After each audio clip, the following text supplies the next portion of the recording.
ꯊꯥꯒꯠꯆꯔꯤ ꯃꯌꯥꯝꯅꯁꯨ ꯏꯆꯤꯟ ꯏꯅꯥꯎ ꯃꯌꯥꯝꯗꯣ ꯑꯩꯒꯤ ꯆꯦꯅꯦꯜꯁꯤꯗ ꯃꯌꯥꯝꯅ ꯇꯔꯥꯝꯅ ꯅꯣꯛꯆꯔꯤ ꯍꯟꯅ ꯈꯨꯔꯨꯝꯖꯔꯤ ꯏꯆꯤꯟ ꯏꯅꯥꯎ ꯃꯌꯥꯝ ꯑꯩꯒꯤ ꯚꯤꯗꯤꯑꯣ ꯌꯦꯡꯂꯤꯕ ꯏꯆꯤꯟ ꯏꯅꯥꯎ ꯃꯌꯥꯝꯕꯨ ꯑꯩꯅ ꯊꯥꯒꯠꯆꯔꯤ ꯍꯟꯅ ꯊꯥꯒꯠꯆꯔꯤ ꯏꯆꯤꯟ ꯏꯅꯥꯎ ꯃꯌꯥꯝꯗ ꯑꯍꯥꯟꯕ ꯆꯪꯉꯛꯄꯁꯨ ꯑꯀꯣꯟꯕ ꯆꯪꯉꯛꯄꯁꯨ ꯏꯆꯤꯟ ꯏꯅꯥꯎ ꯃꯌꯥꯝꯕꯨ ꯑꯩꯅ ꯌꯥꯝꯅ ꯊꯥꯒꯠꯆꯔꯤ ꯏꯆꯤꯟ ꯏꯅꯥꯎ ꯃꯌꯥꯝ ꯃꯁꯤꯒꯤ ꯚꯤꯗꯤꯑꯣꯁꯤꯗꯤ ꯑꯩ ꯑꯁꯤꯅꯦꯕ ꯚꯤꯗꯤꯑꯣꯁꯦ ꯌꯥꯝꯅ ꯅꯨꯡꯉꯥꯏꯇꯕ ꯚꯤꯗꯤꯑꯣꯅꯦꯕ ꯀꯩꯅꯣ ꯍꯥꯏꯕꯗ इखꯪ ꯈꯪꯍꯧꯗꯅꯅꯦ ꯁꯤ ꯊꯣꯛꯄ ꯊꯧꯗꯣꯛꯅꯦꯕ ꯁꯦ ꯚꯤꯗꯤꯑꯣꯁꯦ ꯌꯥꯝꯅ ꯅꯨꯡꯉꯥꯏꯇꯦ ꯇꯥꯕꯗ ꯌꯥꯝꯅ ꯅꯨꯡꯉꯥꯏꯇꯕ ꯚꯤꯗꯤꯑꯣꯅꯤ ꯁꯤ ꯚꯤꯗꯤꯑꯣꯁꯦ ꯅꯨꯡꯉꯥꯏꯕꯒꯤꯗꯤ ꯚꯤꯗꯤꯑꯣ ꯅꯠꯇꯦꯀꯣ ꯌꯥꯝꯅ ꯅꯨꯡꯉꯥꯏꯇꯕ ꯍꯥꯏꯗꯤ ꯌꯥꯝꯅ ꯈꯪꯗꯦ ꯍꯥꯏꯕꯝ ꯈꯪꯗꯦ ꯌꯥꯝ ꯅꯨꯡꯉꯥꯏꯇꯦ ꯊꯋꯥꯏꯁꯦ ꯌꯥꯝ ꯅꯨꯡꯉꯥꯏꯇꯕ ꯚꯤꯗꯤꯑꯣꯅꯤ ꯚꯤꯗꯤꯑꯣꯁꯦ ꯍꯥꯏꯗꯤ ꯀꯩꯅꯣ ꯍꯥꯏꯕꯗ ꯑꯩ ꯏꯄꯥꯝꯒꯤꯅꯦꯕ ꯏꯄꯥꯝꯒꯤ ꯃꯥꯒꯩꯒꯤꯅꯦꯕ ꯏꯄꯥꯝ ꯃꯥꯒꯩꯗ ꯉꯔꯥꯡ ꯑꯩꯈꯣꯏꯒꯤ ꯀꯀꯥꯒꯤꯅꯦ ꯃꯃꯧ ꯅꯨꯄꯤꯅꯦ ꯀꯀꯥ ꯃꯃꯧ ꯅꯨꯄꯤꯗꯣ ꯑꯩꯒꯤꯗꯤ ꯃꯈꯥꯅꯦꯕ ꯑꯩꯒꯤ ꯏꯄ꯭ꯋꯥꯅꯤꯄꯥꯒꯤꯅꯦ ꯀꯀꯥꯒꯤ ꯃꯆꯥꯅꯨꯄꯥꯗꯣ ꯑꯩꯒꯤꯗꯤ ꯏꯄ꯭ꯋꯥꯅꯤꯄꯥꯅꯦꯕ ꯏꯄ꯭ꯋꯥꯅꯤꯄꯥꯒꯤ ꯃꯥꯒꯤ ꯅꯨꯄꯤꯅꯦꯕ ꯉꯔꯥꯡꯅꯦ ꯀꯩ ꯍꯥꯏꯅꯤ ꯌꯥꯝ ꯅꯨꯡꯉꯥꯏꯇꯦ ꯇꯥꯕꯗ ꯁ꯭ꯋꯥꯏ ꯌꯥꯎꯕ ꯂꯋꯥꯏꯒꯤ ꯁꯝꯒꯁꯦ ꯇꯞ ꯇꯞ ꯆꯨꯡꯕꯅꯦꯕ ꯑꯗꯨꯃꯥꯏꯅꯅꯦ ꯄꯥꯎꯁꯦ ꯍꯥꯏꯔꯛꯄꯗ ꯑꯩꯅꯦ ꯑꯦꯛꯗꯝ ꯊꯃꯣꯏꯁꯦ ꯄꯨꯕ ꯉꯝꯗꯦꯕ ꯑꯗꯣ ꯉꯔꯥꯡꯁꯦ ꯃꯥꯁꯦ ꯂꯩꯈꯤꯗꯕꯁꯦ ꯃꯥꯁꯦ ꯂꯩꯈꯤꯗꯕ ꯍꯥꯏꯗꯤ ꯃꯥꯁꯦ ꯑꯩꯈꯣই ꯃꯌꯥꯝꯗ ꯊꯥꯗꯣꯛꯑꯝꯃꯒ ꯆꯠꯈ꯭ꯔꯦꯕ ꯆꯠꯈꯤꯕꯁꯦ ꯃꯥꯁꯦ ꯑꯩꯈꯣꯏ ꯍꯥꯏꯗꯤꯅꯦ ꯈꯨꯗꯛꯇ ꯃꯥꯁꯦ ꯇꯧꯕ ꯀꯩꯅꯣꯅꯦꯕ ꯃꯥꯁꯦ ꯀꯩꯁꯨ ꯑꯅꯥꯕ ꯑꯇꯩꯗꯤ ꯂꯩꯇꯕꯅꯦ ꯃꯥꯁꯦ ꯍꯥꯔꯠ ꯑꯦꯇꯦꯛ ꯑꯣꯏꯅ ꯁꯤꯕ ꯍꯥꯔꯠ ꯑꯦꯇꯦꯛ ꯑꯣꯏꯅ ꯁꯤꯕꯁꯦ ꯀꯅꯥꯁꯨ ꯀꯩꯁꯨꯝ ꯍꯥꯏꯕ ꯉꯝꯗꯦꯀꯣ ꯑꯩꯈꯣꯏ ꯍꯥꯏꯗꯤ ꯈꯪꯍꯧꯗꯅ ꯍꯦꯛꯇ ꯑꯣꯏꯔꯛꯄ ꯑꯅꯥꯕꯅꯦꯕ ꯁꯤꯁꯦ ꯑꯩ ꯍꯧꯖꯤꯛ ꯏꯐ ꯂꯩꯔꯝꯕꯁꯦ ꯍꯣꯔꯦꯟ ꯀꯔꯤ ꯇꯧꯗꯣꯏꯕ ꯀꯅꯥꯁꯨ ꯈꯪꯕ ꯉꯝꯗꯦꯕ ꯇꯥꯕꯗ ꯁꯥꯊꯤꯅ ꯅꯨꯡꯉꯥꯏꯇꯦ ꯑꯩꯅꯦ ꯈꯜꯂꯨꯕꯗ ꯑꯩꯅ ꯁꯤ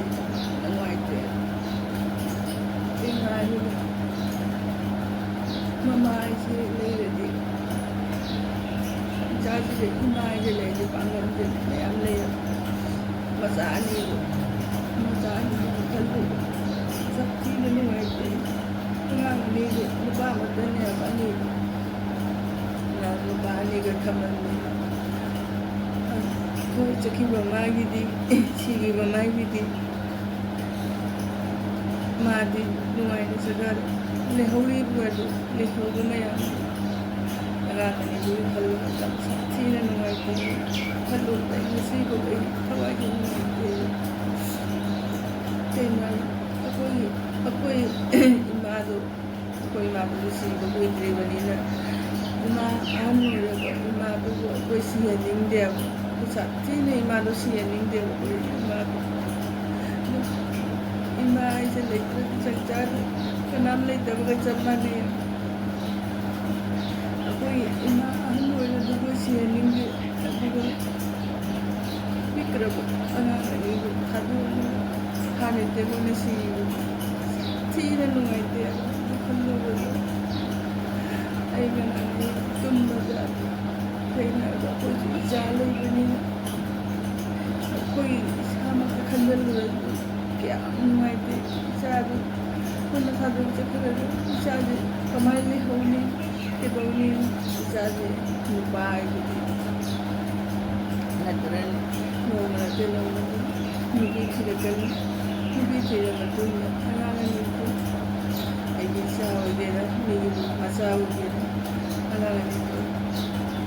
साथीना नुमाइरुको लेबदा कहीं ममा है मपादगी हेनी ममाजी पुनः खंबे मचाई कई वाली वाते इसादे कई इसादे इसादे कई पानी पाल दे ममाजी खंबे खंसाद ममा जाऊ देती मचाई अवाती अवाती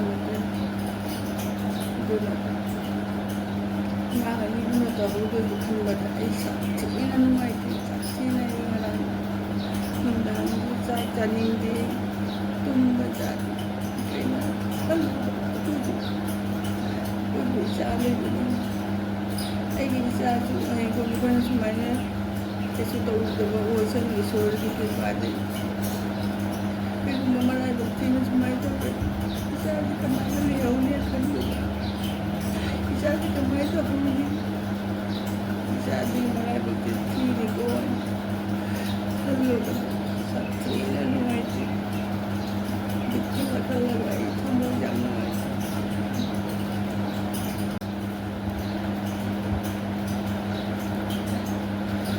संसार जीगा ममाई मसिना मुक्ति चावले कहीं ना माई जिना पूरे इमुंगी देगी मसाई अवाटबदगी करेदे चांग थंगब थोंग तबना इमा हाइसिना तोरबनिना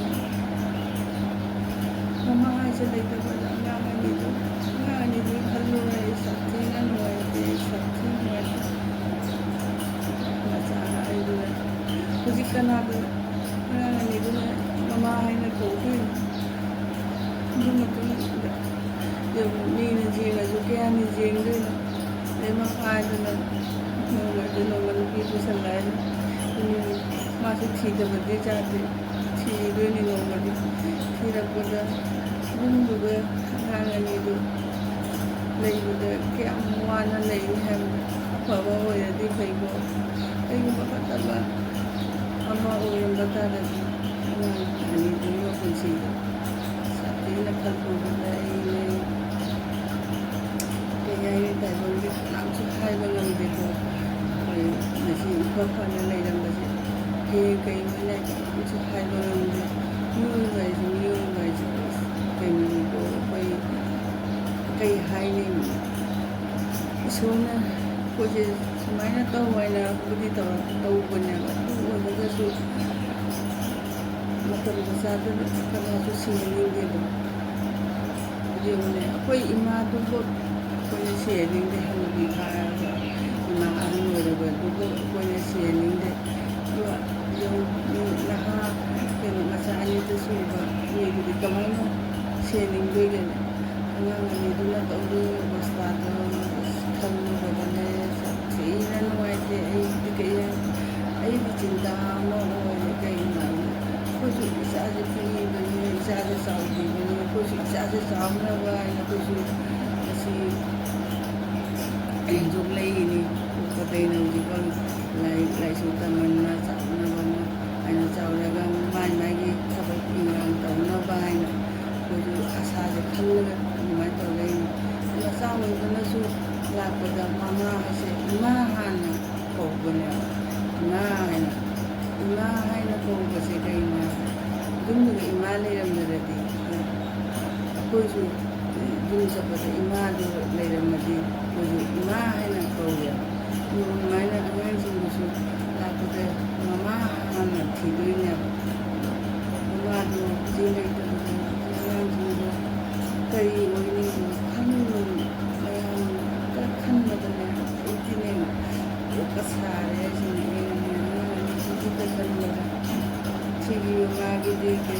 मादी नुमाइना चखरे लेहौबा सिने अवाबा उइसे निवैबा इसे कनासु कसुम हाइबा नमदेको कोई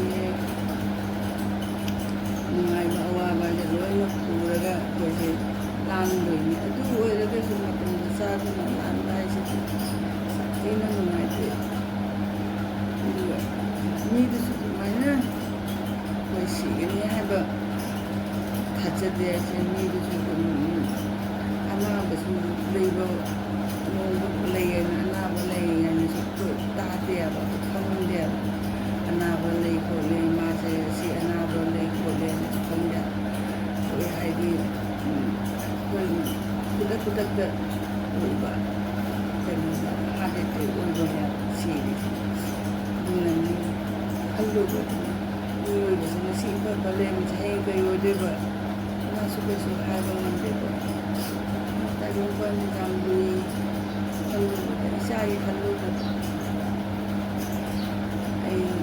इसाजे कोई पीबनिना इसाजे चावला खल्लोबा कोई अवाबा मा ओय इसाजे का ज्ञान ताना आई लाइसु हैना ꯇꯧꯅ ꯃꯥꯒꯤꯁꯨ ꯌꯨꯝꯁꯦ ꯑꯩꯈꯣꯏꯅ ꯄꯥꯜꯂꯁꯨ ꯃꯥꯅ ꯃꯥꯁꯨ ꯄꯥꯜꯍꯧꯕ ꯍꯥꯏꯅ ꯑꯩꯈꯣꯏꯁꯨ ꯈꯜꯂꯦꯅ ꯏꯆꯥꯁꯤꯡ ꯃꯃꯥ ꯃꯌꯥꯝ ꯋꯥꯔꯤꯁꯤꯗꯤ ꯅꯨꯡꯉꯥꯏꯇꯦꯀꯣ ꯌꯥꯝꯅ ꯅꯨꯡꯉꯥꯏꯕ ꯋꯥꯗꯤ ꯅꯠꯇꯦ ꯑꯋꯥꯕ ꯋꯥꯅꯤ ꯇꯥꯕꯗ ꯊꯃꯣꯏ ꯁꯣꯛꯄ ꯋꯥꯅꯤ ꯑꯗꯨꯅ ꯀꯔꯤ ꯍꯥꯏꯅꯤ ꯇꯥꯏꯃꯤꯡꯁꯦ ꯀꯅꯥꯁꯨ ꯀꯩꯁꯨ ꯍꯥꯏꯕ ꯉꯝꯕ ꯅꯠꯇꯦ ꯇꯝꯕ ꯉꯝꯗꯦꯀꯣ ꯅꯨꯡꯉꯥꯏꯇꯦ ꯍꯥꯏꯒꯗꯧ ꯆꯠꯈꯔꯦ ꯃꯥꯗꯤ ꯅꯨꯡꯉꯥꯏꯇ꯭ꯔꯦ ꯀꯅꯥꯝꯗꯁꯨ ꯀꯩꯁꯨꯝ ꯍꯥꯏꯔꯝꯗ꯭ꯔꯦ ꯃꯥꯗꯤ ꯆꯠꯈꯔꯦ ꯂꯩꯍꯧꯕ ꯑꯩꯈꯣꯏꯁꯤꯅꯤ ꯌꯥꯝꯅ ꯀꯩꯅꯣ ꯇꯧꯔꯤꯁꯦ ꯑꯋꯥꯕ ꯈꯜꯂꯨꯕꯗꯁꯨ ꯌꯥꯝ ꯅꯨꯡꯉꯥꯏꯇꯕ ꯊꯃꯣꯏ ꯁꯣꯛꯄ ꯋꯥ ꯑꯉꯥꯡ ꯑꯅꯤꯗꯨꯒꯤꯁꯨ ꯈꯜꯂꯨꯕꯗ ꯁꯥꯊꯤꯅ ꯅꯨꯡꯉꯥꯏꯇꯦ ꯑꯩ ꯉꯔꯥꯡ ꯑꯍꯤꯡ ꯇꯨꯝꯗꯦ ꯑꯩ ꯑꯍꯤꯡ ꯆꯨꯞꯄ ꯇꯨꯝꯗꯦ ꯈꯟꯕꯗ ꯑꯩ ꯐꯔꯦ ꯑꯗꯨꯅ ꯀꯩ ꯍꯥꯏꯅꯤ ꯀꯅꯥꯁꯨ ꯑꯩꯈꯣꯏꯅ ꯇꯝꯕ ꯉꯝꯗꯦ ꯏꯁꯣꯔꯒꯤ ꯂꯤꯂꯥꯅꯤ ꯏꯁꯣꯔꯅ ꯂꯣꯏꯅ ꯁꯤꯜꯂꯛꯄ ꯀꯩꯅꯣ ꯉꯥꯛꯇꯅꯤ ꯏꯁꯣꯔ ꯃꯥꯡꯗ ꯂꯣꯏꯅ ꯁꯤꯟꯅꯔꯕꯅꯤ ꯑꯩꯈꯣꯏꯗꯤ ꯀꯩꯁꯨꯝ ꯈꯪꯖꯗꯦ ꯑꯩꯈꯣꯏ ꯇꯥꯏꯕꯪ ꯃꯤꯅꯤ ꯀꯩꯁꯨ ꯈꯪꯗꯦ ꯑꯩ ꯚꯤꯗꯤꯑꯣꯁꯦ ꯃꯇꯥꯡꯁꯤꯗ ꯂꯣꯏꯁꯤꯟꯖꯔꯒꯦ ꯃꯌꯥꯝ ꯑꯩꯒꯤ ꯚꯤꯗꯤꯑꯣꯁꯦ ꯂꯥꯏꯛ ꯁꯤꯌꯔ ꯀꯣꯃꯦꯟ ꯁꯕꯁꯀ꯭ꯔꯥꯏꯕ ꯇꯧꯕ ꯀꯥꯎꯕꯤꯒꯅꯨ ꯍꯥꯟꯅꯗꯩ ꯆꯪꯕ ꯏꯆꯤꯟ ꯏꯅꯥꯎ ꯃꯌꯥꯝꯁꯨ ꯑꯅꯧꯕ ꯆꯪꯕ ꯏꯆꯤꯟ ꯏꯅꯥꯎ ꯃꯌꯥꯝꯁꯨ ꯚꯤꯗꯤꯑꯣꯁꯤꯗꯤ ꯌꯥꯝ ꯅꯨꯡꯉꯥꯏꯇꯕ ꯌꯥꯝ ꯀꯩꯅꯣ ꯇꯧꯕ ꯊꯃꯣꯏꯗ ꯄꯥꯟꯕ ꯚꯤꯗꯤꯑꯣꯅꯤ ꯅꯨꯡꯉꯥꯏꯕ ꯚꯤꯗꯤꯑꯣꯗꯤ ꯅꯠꯇꯦ ꯅꯨꯡꯉꯥꯏꯇꯕ ꯊꯃꯣꯏ ꯀꯥꯏꯕ ꯚꯤꯗꯤꯑꯣꯅꯤ ꯅꯨꯡꯉꯥꯏꯇꯦ ꯑꯗꯨꯅ ꯑꯩ ꯃꯇꯥꯡꯁꯤꯗ ꯂꯣꯏꯁꯤꯟꯖꯔꯒꯦ